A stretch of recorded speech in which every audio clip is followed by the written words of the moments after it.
नमस्कार। Mutual fund course के 7वें episode में आपका स्वागत है। तो इस एपिसोड में आज हम बात करने वाले हैं टैक्सेशन के बारे में कि जो भी रिटर्न आपको म्यूचुअल फंड पर मिलते हैं आपको उस पर कितना टैक्स पे करना होता है। अगर वो इक्विटी म्यूचुअल फंड है तो उसके लिए कितना टैक्स पे करना होगा, और अगर वो डेट म्यूचुअल फंड है तो उसके लिए आपको कितना टैक्स पे करना होगा। तो चलो देखते हैं। तो शुरुआत करते हैं इक्विटी म्यूचुअल फंड से। अगर आप किसी इक्विटी म्यूचुअल फंड स्कीम में इन्वेस्ट करते हो और उस म्यूचुअल फंड स्कीम के यूनिट्स 1 साल के अंदर ही बेच देते हो तो वो शॉर्ट टर्म इन्वेस्टमेंट होगी, जिसके लिए आपको short term capital gain tax पे करना होगा। तो इक्विटी म्यूचुअल फंड्स के लिए short term capital gain tax 15% है। फॉर एग्जाम्पल, अगर आप किसी इक्विटी म्यूचुअल फंड स्कीम में 1 लाख रुपए इन्वेस्ट करते हो और उस म्यूचुअल फंड स्कीम के यूनिट्स अब 1 साल के अंदर ही बेच देते हो तो आपको जो भी प्रॉफिट होगा उस पर short term capital gain tax पे करना होगा, जो कि इक्विटी म्यूचुअल फंड के लिए 15% है। सो अगर आपको 10,000 रुपीज का प्रॉफिट हुआ है तो आपको उस पर 15% यानी 1500 rupees short term capital gain tax पे करना होगा। अब बात करते हैं long term capital gain tax की। अगर आप किसी म्यूचुअल फंड स्कीम में इन्वेस्ट करते हो और उस म्यूचुअल फंड स्कीम के यूनिट्स आप 1 साल से ज्यादा टाइम पीरियड के लिए होल्ड करते हो तो वो लॉन्ग टर्म इन्वेस्टमेंट हो जाती है। और जो ऐसी लॉन्ग टर्म इन्वेस्टमेंट्स होती है उससे आपको जो भी प्रॉफिट मिलता है उस पर आपको long term capital gain tax पे करना होता है। तो अगर कोई आप लॉन्ग टर्म इन्वेस्टमेंट करते हो और उसमें आपको 1 लाख रुपए तक प्रॉफिट होता है तो उस पर आपको टैक्स नहीं पे करना होगा, और 1 लाख रुपए के ऊपर जो भी प्रॉफिट होता है उस पर आपको 10% long term capital gain tax पे करना होगा। फॉर एग्जाम्पल, अगर आपने किसी इक्विटी म्यूचुअल फंड स्कीम में 1 साल से ज्यादा टाइम पीरियड के लिए इन्वेस्ट किया है और उसमें आपको 1.5 लाख रुपए का प्रॉफिट हुआ है तो जो पहले 1 लाख रुपए है उस पर आपको कोई टैक्स नहीं लगेगा, और 1 लाख रुपए के ऊपर जो भी अमाउंट है उस पर आपको 10% long term capital gain tax लगेगा। तो यहाँ पर टोटल प्रॉफिट 1.5 लाख का हुआ है, जिसमें से 1 लाख रुपए पर कोई टैक्स नहीं लगेगा, इसलिए आपको सिर्फ 50,000 रुपए पर 10% long term capital gain tax पे करना होगा। 50,000 का 10% होता है 5,000 रुपीज, तो 1.5 लाख रुपए के प्रॉफिट पर आपको 5,000 रुपीज का long term capital gain tax पे करना होगा। अब बात करते हैं डेट म्यूचुअल फंड्स के टैक्सेशन के बारे में। अगर आप किसी डेट म्यूचुअल फंड स्कीम में 3 साल से कम टाइम पीरियड के लिए इन्वेस्ट करते हो तो वो शॉर्ट टर्म इन्वेस्टमेंट कहलाएगी। वही अगर आप किसी डेट म्यूचुअल फंड स्कीम में 3 साल से ज्यादा टाइम पीरियड के लिए इन्वेस्ट करते हो तो वो लॉन्ग टर्म इन्वेस्टमेंट कहलाएगी। तो जब भी आप किसी डेट म्यूचुअल फंड स्कीम में इन्वेस्ट करते हो और अपने म्यूचुअल फंड स्कीम के यूनिट्स 3 साल के पहले बेच देते हो तो वो शॉर्ट टर्म इन्वेस्टमेंट होगी, और फिर ऐसे शॉर्ट टर्म इन्वेस्टमेंट्स पर आपको short term capital gain tax पे करना होगा। अगर डेट फंड के short term capital gain tax की बात की जाए तो डेट फंड का short term capital gain tax आपको अपने टैक्स स्लैब के अनुसार पे करना होगा। फॉर एग्जाम्पल, अगर आप 20% टैक्स स्लैब में आते हो तो आपको वो short term capital gain tax 20% पे करना होगा। अगर आप 30% टैक्स स्लैब में आते हो तो आपको डेट फंड का short term capital gain tax 30% पे करना होगा। अगर आपको टैक्स स्लैब की जानकारी नहीं है तो आपको टैक्स स्लैब के बारे में बता दूं।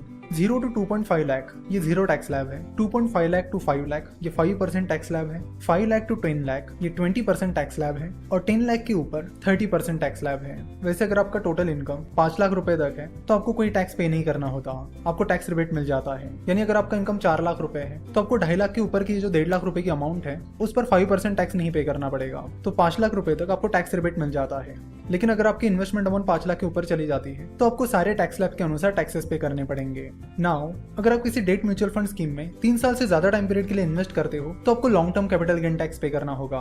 तो डेट फंड के लिए long term capital gain tax है 20% आफ्टर इंडेक्सेशन।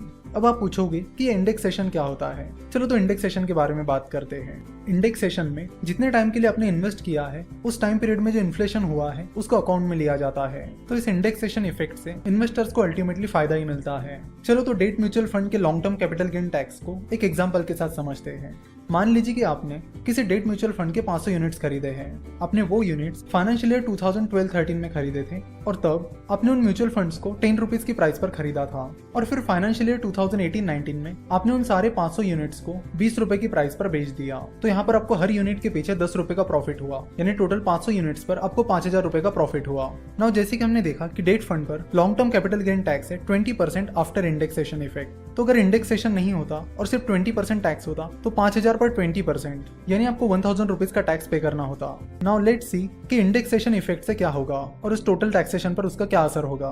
तो इंडेक्सेशन इफेक्ट के लिए पहले आपको इंडेक्स कॉस्ट निकालनी होगी, और इंडेक्स कॉस्ट का फॉर्मूला है जिस साल आपने यूनिट्स बेचे उस साल का CII that is cost inflation index divided by जिस साल आपने उन यूनिट्स को खरीदा था उस साल का CII मल्टीप्लाइड बाय जिस प्राइस पर आपने वो यूनिट्स खरीदे थे। तो CII that is cost inflation index आपको इनकम टैक्स डिपार्टमेंट की वेबसाइट पर मिल जाएगा या फिर गूगल पर सर्च करके भी मिल जाएगा। चलो तो हमारे इस एग्जांपल में इंडेक्स कॉस्ट निकालते हैं। तो फाइनेंशियल ईयर 2018-19 में CII 280 था और फाइनेंशियल ईयर 2012-13 में CII 200 था। तो CII for the year of sale that is 280 divided by CII for the year of purchase that is 200 multiplied by cost of purchase that is 10 rupees. Cost of purchase यहाँ पर 10 rupees है क्योंकि आपने जो units खरीदे थे वो अपने 10 रुपए की प्राइस पर खरीदे थे। तो इस तरह इंडेक्स कॉस्ट निकल कर आती है 14 रुपीज। नाउ 14 रुपए के ऊपर आपको जो प्रॉफिट मिला है उस पर आपको LTCT टैक्स पे करना होगा। तो आपको 20 रुपीज जो कि आपकी सेल प्राइस है minus index cost that is 14 rupees is equal to 6 rupees. तो हर यूनिट पर आपको 6 रुपए का ये जो प्रॉफिट हुआ है उस पर ही आपको long term capital gain tax पे करना होगा। तो इंडेक्सेशन के बाद आपको हर यूनिट पर 6 रुपए का प्रॉफिट हुआ है। ऐसे ही आपने 500 यूनिट्स खरीदे थे। So 500 multiplied by 6 is equal to 3000। तो इन 3000 रुपीज पर आपको 20% का टैक्स पे करना होगा जो कि निकल कर आता है 600 रुपए। तो इस तरह इंडेक्सेशन इफेक्ट की वजह से आपका टैक्स कम हुआ।